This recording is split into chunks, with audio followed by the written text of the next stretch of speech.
마시는 알부민 남재현 원장이 직접 배합한 건데요. 혈액 운반에 좋고요. 간과 심장 컨디션 개선하고 단백질 공급합니다. 피로 회복에 좋고요. 이봉규 TV 단독 혜택입니다. 2+1 한정 특가인데요. 하루 한 병이면 충분합니다. 알부민 좋은 거 아시죠? 애국 기업이에요. 또 남재현 화이팅. 네, 김명윤 TV의 김명윤 소장 모셨는데요. 자, 조응천 이원욱이가 이제 이낙연하고 함께 안 하기로 따로 국밥으로 갔네요. 네. 뭐 어쨌든 뭐 이 삼지대가 그 5개 잡주 다 끌어모아도 지금 5% 6%가 안 된다는 거는 이제 다 알고 있잖아요.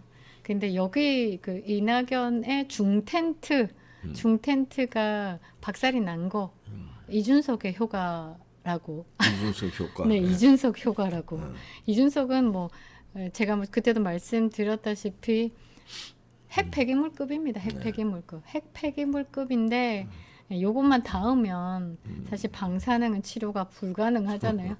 그래가지고 조응천 의원도 제가 볼 때는 이준석과 계속 조율이 있다 보니까 이낙연 당대표에게 많은 것을 요구를 했어요.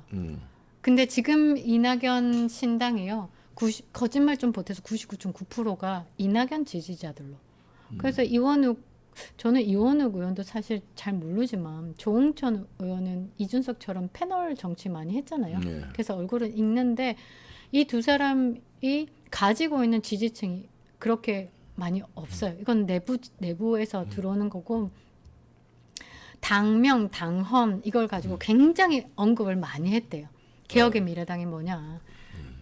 근데 그러니까. 이낙연 당대표는 개혁이라는 단어를 써야 좀 멀리 보셨어요. 개혁이라는 단어를 써야지 개혁의 신당 개당과 합작을 했을 때 앞에 개혁하고 같이 이렇게 버무리니까. 같이 이제 조금 뭔가 연대 가능하지 않겠나 했는데 개혁의 미래당 개미당 이래가지고 또 그 조 씨랑 그 막 난리를 했었대요. 근데 당명이나 당헌은 표면적인 이유고 실제 합당 거부의 근본 이유는 이낙연 총리 실체를 다 지우려고 했어요. 준석이가. 아니요. 이원욱과 조응천이. 네. 그래서 근데 99.9% 거짓말 보태서 99.9%가 이낙연 지지자들인데 다 된 밥 해놓고 니는 밥 먹지 마 하고 빠지라는 내용인데 많이 참으셨대요. 많이 참으셨대요. 그래서 창당 행사장도 처음에는 사람들이 워낙 많으니까 킨텍스하고 장충 체육관을 고려했대요. 근데 거기서 이낙연 할 거잖아요. 그러니까 조응천이랑 이원욱이랑 자기 존재감이 없고 존재감을 좀 밝혀야 되니까 그래서 그렇게 이낙연만 이름 울려 퍼지는 게 싫다고 해가지고 의원회관 대회의실로 바꿔줬대요. 많이 확 줄었죠. 많이 다 났는데 마지막까지 당대표도 나라 뭐 불출마는 대선 불출마까지 하라까지 요구를 했나 봐요. 그러니까 이게 적당히 이렇게 해야 되는데 이제 도를 화따닥 넘은 거죠.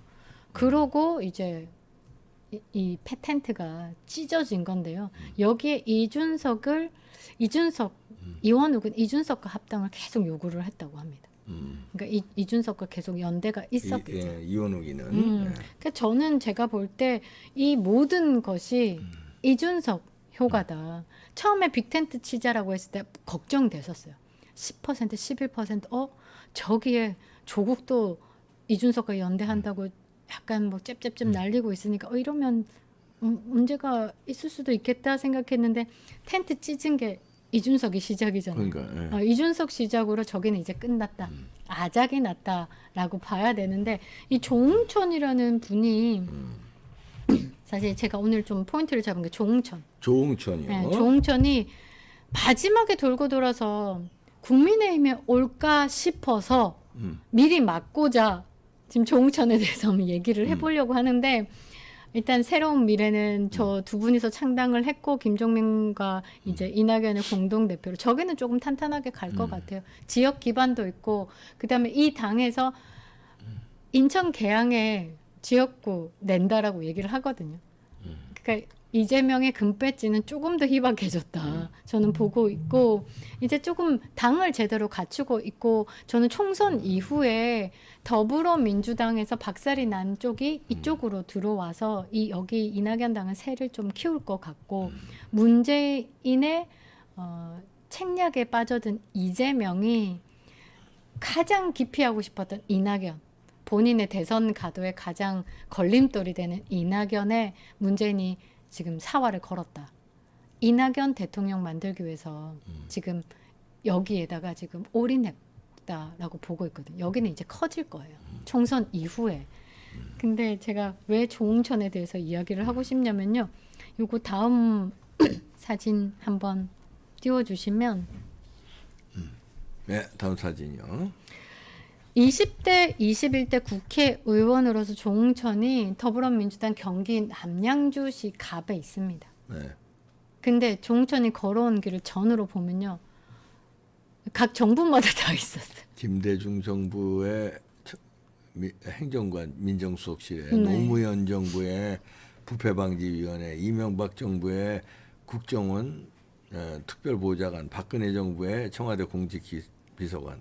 이 양반도 아주 좌우를 넘나들면서 아주 에이, 저는 다 이것만 해먹었구나. 네, 이현주 제2의 이현주. 네, 제 남자 이현주라고 봐야 남자 되고 이현주. 남자 이현주라고 봐야 되지 않나.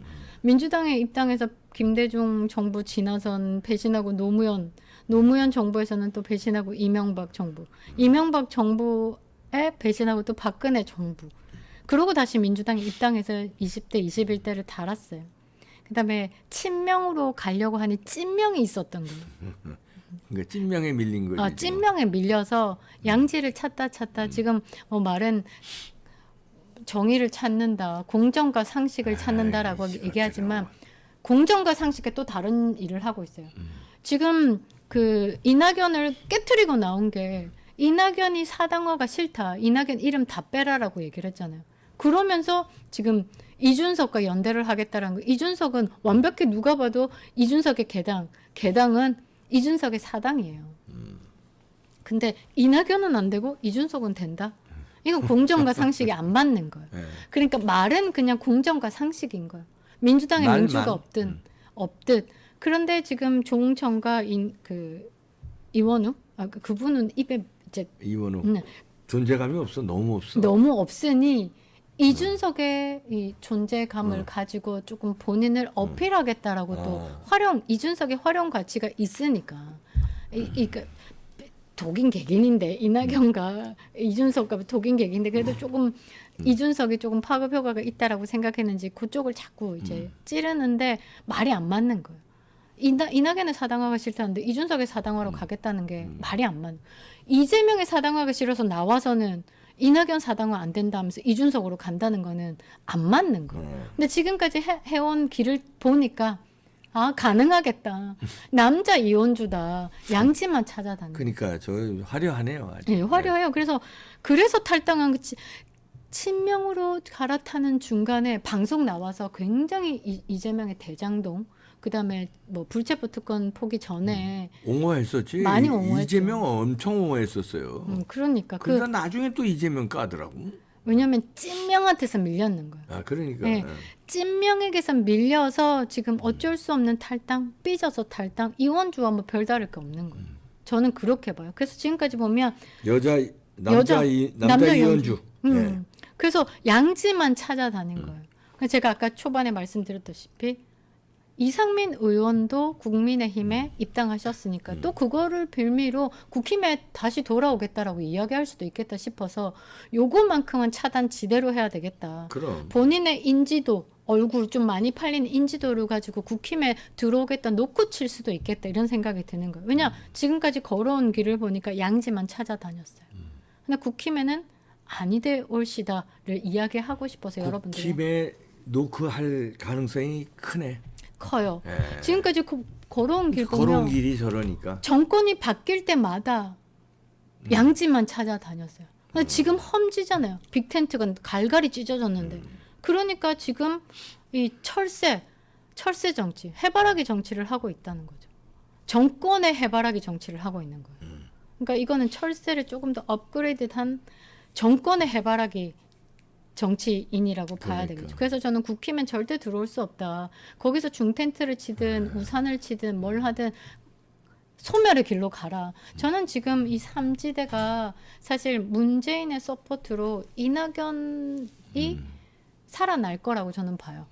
왜냐하면 거기는 살 수밖에 없는 거. 이재명 문재인까지 이제 좀 밀어주니까. 예, 문재인까지 밀어주고 다음 대선 주자로 이낙연을 키운다라고 저는 또 내용들을 들었는데 그게 과연 뭐 가능할지는 잘 모르겠으나 이재명이 워낙 말을 안 들으니까 이게 이재명이 좀 이렇게 톡 치면 예한 그런 게 없잖아요. 싹개찬에게도 댐비고 하니까 이게 녹록한 인간이 아니다 보니까 새로운 좀 이제 대선 주자를 키우려고 이낙연 당은 살 건데 나머지는 그냥 괴멸로 가고 있다. 소멸이죠. 소멸로 가고 있다. 이렇게 보는데 절대 국민의힘에 들어오면 안 된다. 그래서 지금 그 조응천이 걸어온 길을 보면서 느끼고 있는데 안 그래도 뭐 이낙연과 이준석의 가교 역할을 하겠다라고 얘기를 하는데요.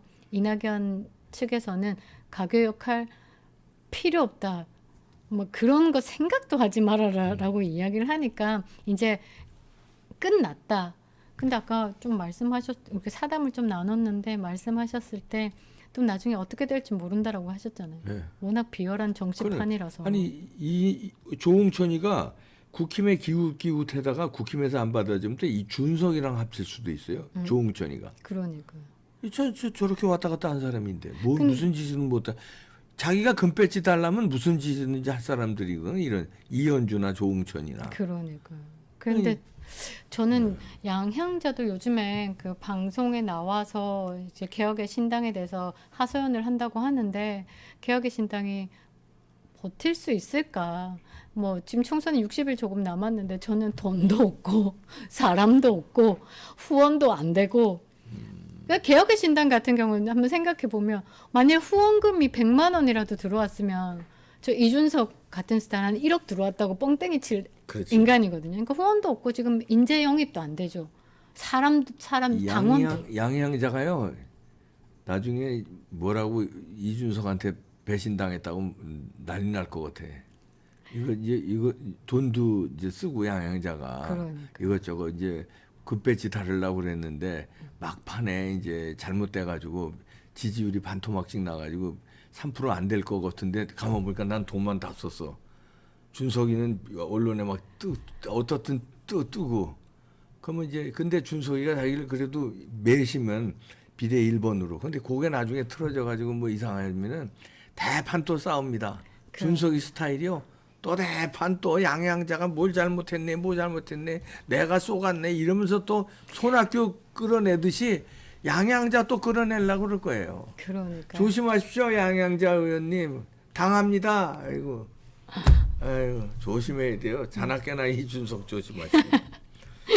네, 김영윤 소장이었습니다. 김영윤 TV도 구독 좋아요 많이 눌러주시죠. 감사합니다. 감사합니다.